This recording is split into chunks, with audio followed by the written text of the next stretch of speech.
देखी इतना आदमी रवा सब जुटल बानी जा सभे बतियावता कि कितना रवा गरीब बानी रवा कितना कष्ट बा।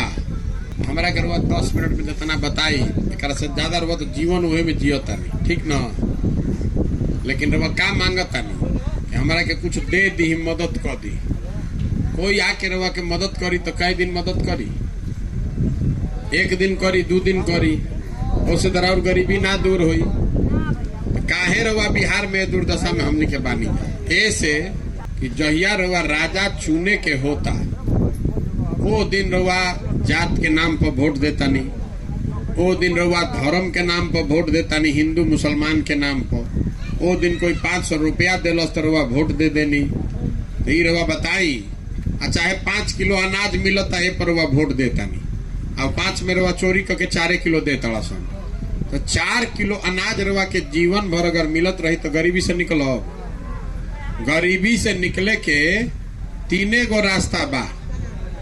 अगर घर में राउर लड़का कोई पढ़ लिख के नौकरी करे लागी तब रवा गरीबी से निकल सकत नहीं। दूसरा रास्ता ई बा कि अगर रवा भी जगह जमीन रही तो खेती बाड़ी करती तो उसे गरीबी से निकल जाती।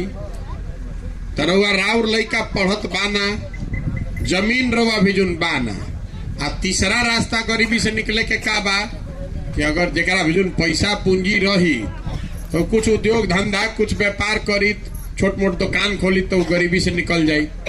तो जो बिहार में गरीब आदमी बा ओकरा के जब गरीबी से निकले के 3 दरवाजा बंद हो गई। राउर लड़का पढ़त बाना, रउआ भी जगह जमीन बाना, आ पूंजी है नहीं खे कि रउआ कौनो दुकान दौरी व्यापार करब तो रउआ गरीबी से निकलब कैसे? कबो ना निकल सकी, जीवन भर ना निकलब। हतना रउआ सब आदमी बानी जा। अभी कितना बजता? घड़ी में 2 बजता। राउर लड़का पढ़े गई बा से नहीं चिंता बा रउआ।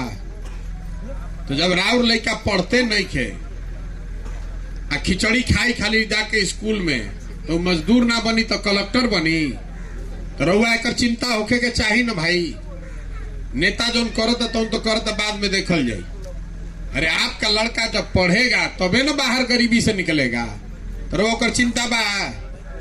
ऐजा कोई आके खिचड़ी बांटे लगी तो 500 आदमी जुट जाये।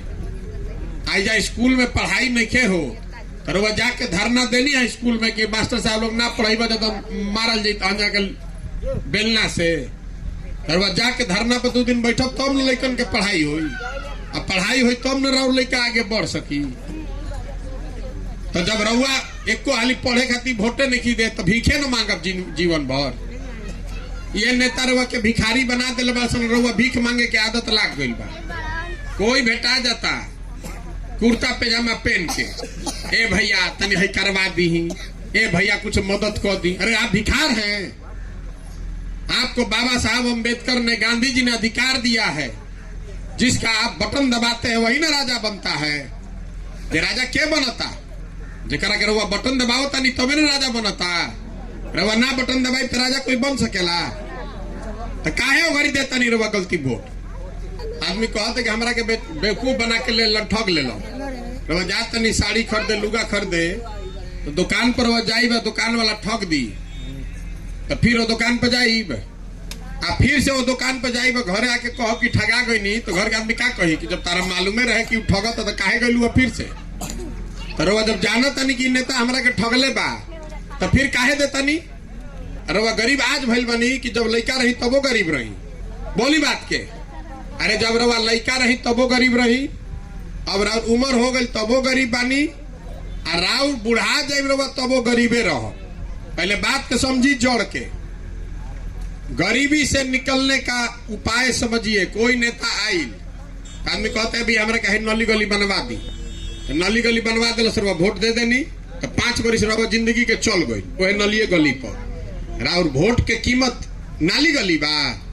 अरे जे रउआ से वोट लेता ओकर लड़का हेलीकॉप्टर पर चलता देश के राजा हो गई। इतना और ओकरा के बेच देता नहीं 5 किलो अनाज पर। हे भाई मोदी जी 4 किलो अनाज देता, चलो कमल पर वोट दबाओ। तो 4 किलो भिखारी सन खात रही जिंदगी भर, उनका के वोट दे के राजा बनैले रही। अरे रवा ई न कहे के चाहिए कि हमनी के वोट के कीमत लइकन के भविष्य बा, शिक्षा और रोजगार बा। रउआ जितना आदमी खड़ा बनी रहा और जितना घर के सवांग बा, कहीं गइल हो ना मजदूरी करे। जे घर के आदमी सवांग चल गइल बहरी मजदूरी करे, तो साल में एक बार कोई छठ में आवता, 10 दिन घरे आइल तो रउआ भेंट होता न। तो जहां रहता अपन हाड़ गलावता 14-14 घंटा, तो 6,000-8,000 घरे भेजता कि हमार बाल बच्चा खाओ। आ रउआ से पूछत नहीं कि वोट काहे देनी है, तो रउआ कहत नहीं ए भैया गौवा में सब देत रहे तो हमू दे देनी। अरे राउर घर के सवांग, राउर मरद 15 घंटा अपन जवानी हो जा हाड़ गलावता, और वह वोट दे देता नहीं ऐसा ही बिना जन ले। और देव तो रउआ ना भोगब तो हम भोगब। रउआ जागे के चाहिए ना कि भाई गलती वोट ना देव।